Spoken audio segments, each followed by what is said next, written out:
I was diagnosed with pleural mesothelioma in July of 2012.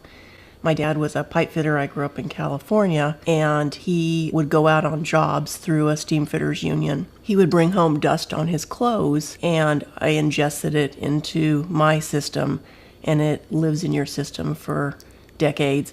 The diagnosis was fairly devastating for our family. Normally, the lifespan with someone with mesothelioma is 12 to 18 months, so we didn't have a lot of time to spare. After the surgery, we started through the radiation, 30 days of radiation, and that took a big toll on me physically.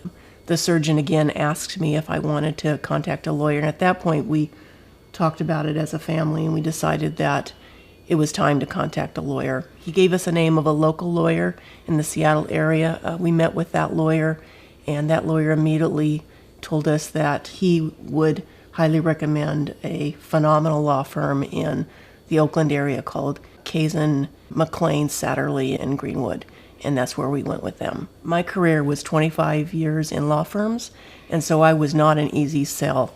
So with my background working and managing lawyers for 20 plus years, when we decided to go with Kazin, we met with the lawyers, and that pretty much made up our mind that they were the right people for us. They have over 40 years of experience working on behalf of mesothelioma cases. When you're diagnosed with a terminal disease like I was, you're looking for the very best representation you possibly can. When we decided to go with Kazin, one of the partners, Denise Abrams, came out to our home, and we met with her for several hours. We were quite impressed with her, and that pretty much made up our minds right there. Kazin works in a sort of a team atmosphere, so there's 22 lawyers at the firm, but I worked with primarily David McLean, Denise Abrams, Gordon Greenwood, Joe Satterley, and Mark Swanson. Our results exceeded our expectations, so it was wonderful. I think that they are exceptional people. They're creative, professional. They're fiercely protective of their clients, but they're also compassionate.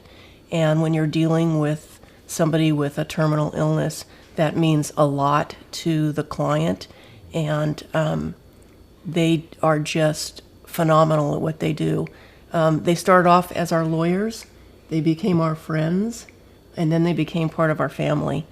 Even after our case is settled, they still call and check in on me to see how I'm doing, and we just can't say enough about them. I think if anybody is going through what our family has gone through in the last few years, they need to find great legal representation. Kazin is a great firm to go with, and I would highly recommend them.